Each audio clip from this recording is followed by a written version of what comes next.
Gemini. Hello, Gemini. Hope you're doing well. This is a timeless reading for you.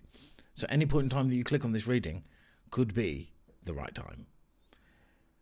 Or if just the title resonates with you in some way and you think, that often is a good clue. Wrong deck.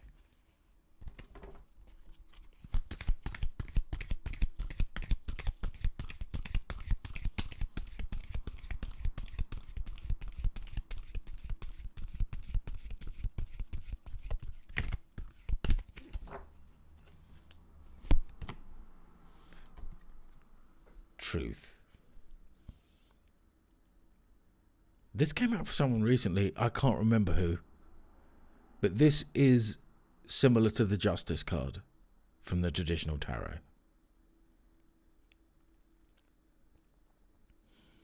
So it has an energy of cause and effect. Also reciprocity, give and take. It often indicates a win-win situation coming up in your future.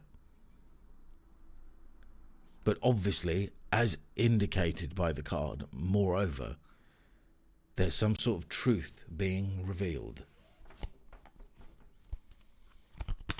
Could be a truth about you. Could be a truth about someone else.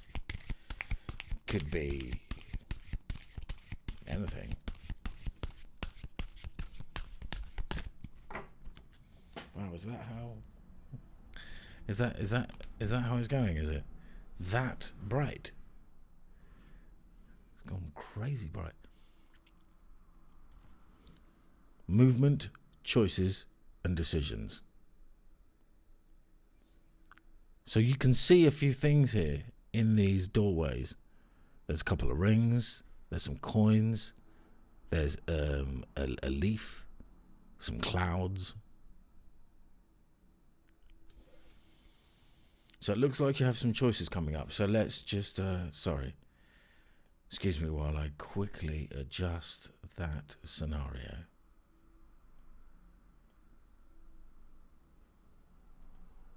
Okay.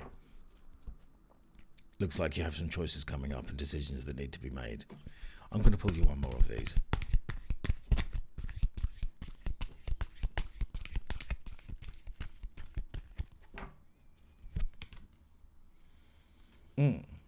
Movement, choices, decisions, and spiritual and material prosperity. So that's nice. The number 6, which in the major arcana of the traditional tarot is the Lovers.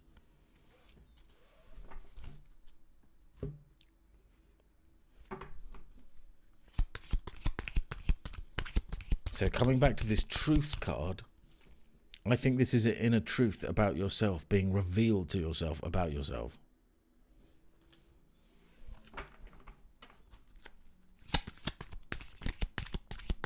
For some. For others, it could be a truth about a lover. Mystery. No, I think it's the truth about yourself. I think you've had the feeling that there's always been something a bit strange about yourself. I think you're thinking that right now. And for some reason it makes you sad.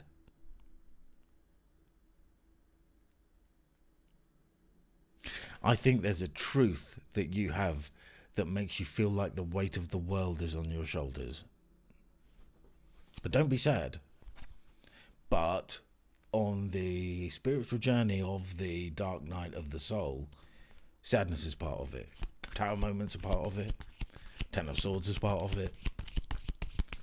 I mean, I wouldn't be surprised to see those kind of things come up in the reading. Frustration.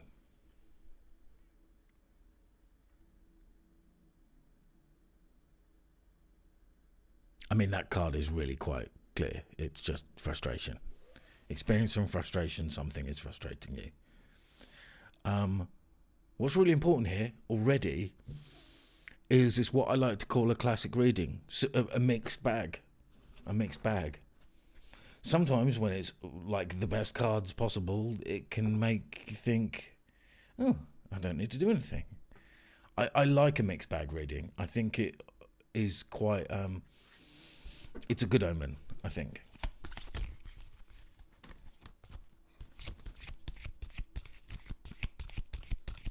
The mystery, that's good. I would like to get that for myself. Okay. So, Aries and Taurus had this in their future position. You have it in your central position, the Fool. Taking a leap of faith into something new, which can sometimes be quite tricky. You know, you need to pluck up courage, especially when the destination is unknown, when there is a mystery, because this is kind of the moon card, and the moon represents some things being unseen. When you don't really know where you're going, that can be tricky. But I think this sadness and frustration is, well, you got two choices.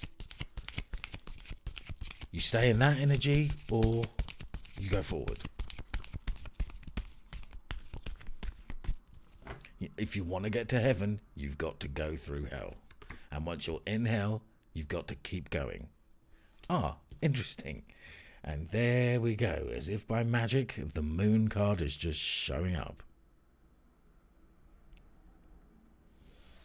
So there are some things mysterious and unknown about this journey. Literally what I was just saying. Yeah, actually, because we've got the two cards, we might as well have a look at the similarities. So the two pillars there are what's represented.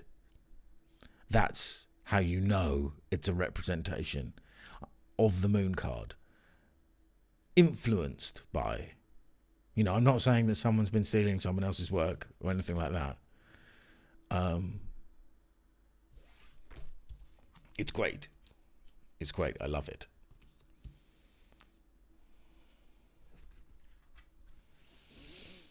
And also in the creative world, you know, everyone gets influenced by everyone else. It's part of it. And there's a real art too in art. There's a real art to how you sort of get influenced by, to the point where you're kind of slightly nicking a little piece of someone else's idea without actually stealing their idea. That's a skill. That's a true skill.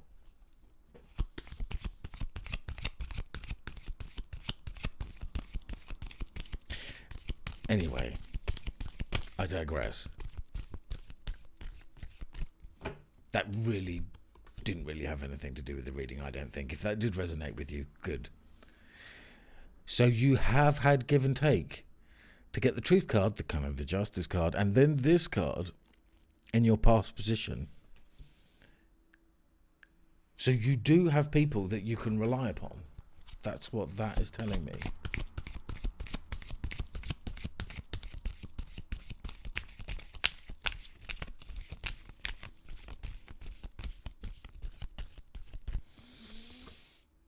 The Wheel of Fortune in your foundation, fantastic. So you are definitely being encouraged to take this leap of faith. The Fool card being the central energy. And I wouldn't be surprised to see other cards of encouragement come around this.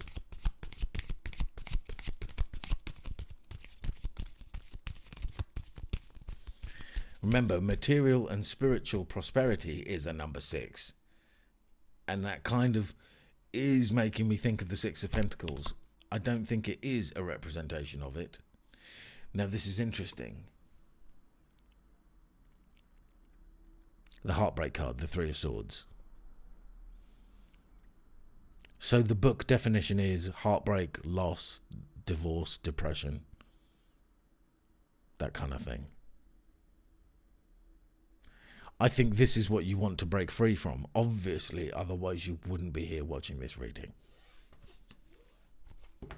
That tallies with the sadness and frustration. That does tally with these two cards. Sadness and frustration.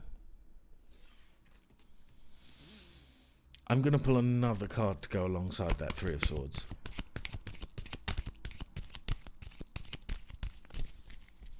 So can we get an idea of maybe who this is, who this was, who created this vibe? Well, okay, so it's a 1, so it could be a fire sign. But moreover, you're having a victory over that heartbreak. I think you're leaving that squarely in the past. But the onlooker, because one of the meanings of this card is just be aware of jealousy. I think this past heartbreak lover who will be getting their karma with the Wheel of Fortune at the bottom of the reading here. The Wheel of Fortune meaning success for you, but also the way I'm reading it intuitively, meaning karma for them, will be getting their karma.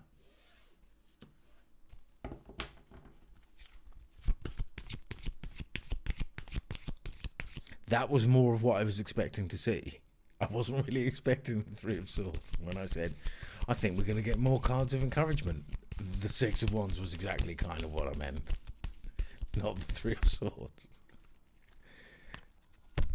Okay, these two want to come out together. Wow, future energy. The Ace of Cups with the Knight of Cups. I mean, you couldn't get more. Love is coming in, or you are moving towards love. That's why it's important for you to take a leap of faith, get in touch with your spirituality. I mean, shed the sadness out, because you've got a lover coming in, or you are moving towards them, who is so much better than that, and you need to clear that relationship out of your energy. So now the Truth card is what I kind of... No, it's both the things. I said truth about yourself and the truth about maybe a lover. I think I said that. And it is both of those things. Okay. I'm really loving that Knight of Cups, Ace of Cups in your future.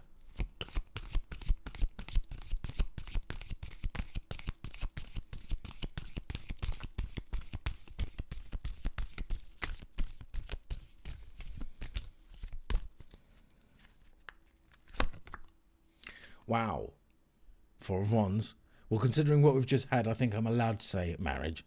But this is a card of completion. This is kind of being on track, celebrating something, being free. And these people on this card are already married.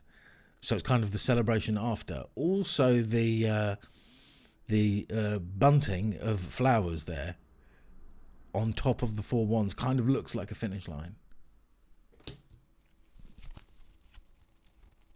So you are being beckoned to cross the finish line. I get the feeling that this isn't coming for quite some time. Maybe like 4 years away.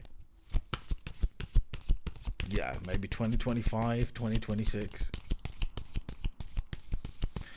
Or 4 years from whenever you're watching this reading. Could be just 4 weeks. But I actually think it's...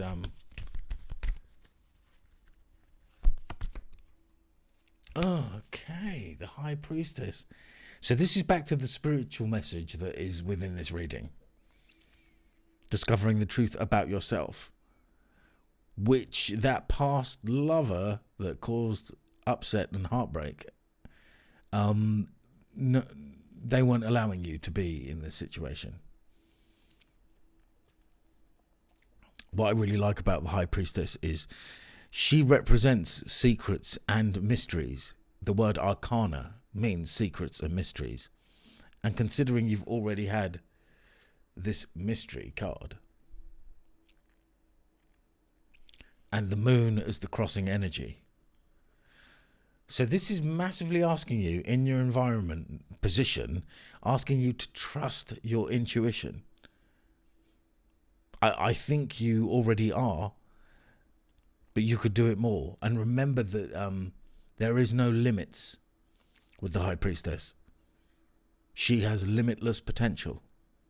So don't place any limits on anything. The only real limits that exist in life are the ones that we place on ourselves.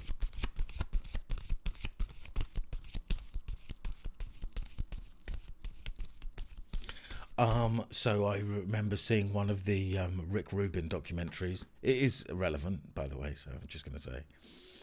And he was chatting to, there was a couple of young women who'd come in with a demo track. They wanted to record an album, and they're playing in one of the tracks, and he was just like nodding his head and like, yeah, I like it.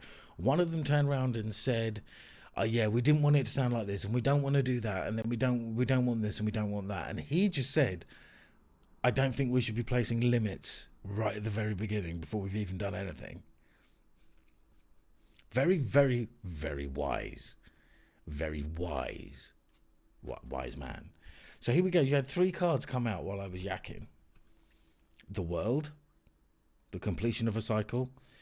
Considering you started with the Fool and you have the world here, that's really important. So don't sort of hurry along this finish line with the 4 of Wands here as well. It comes when it comes. The Hierophant. Possibly being in a position where you can teach. Sometimes the best way to learn about something is to teach it.